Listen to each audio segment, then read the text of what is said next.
सरकार के नुमाइंदा पुलिस हमला गिरफ्तार नहीं कर सकी, बलपूर्वक भी गिरफ्तार नहीं कर सकी। हमन अपन स्वेच्छा से जावतन। देख लो, ये तुम्हार पुलिस है सरकार, ये तुम्हार पुलिस है हमला बलपूर्वक अंदर नहीं डाल सकी।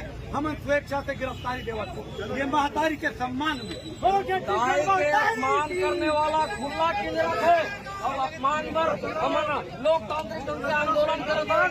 ये पुलिसिया सरकार, पुलिसिया दमन और ये सरकार के दमन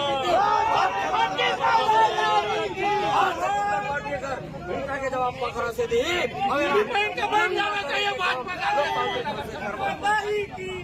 बोलना चाहता हूँ कि न्यूज के माध्यम से ऐसा सरकार ने ये चूड़ी न पहन ले, ये चूड़ी न पहन ले, चूड़ी तोड़े बाबा ने।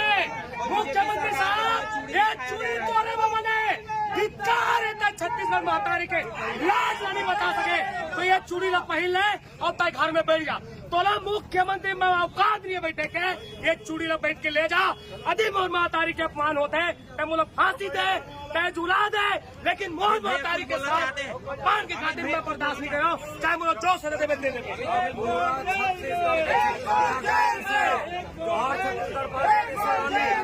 बहुत जल्दी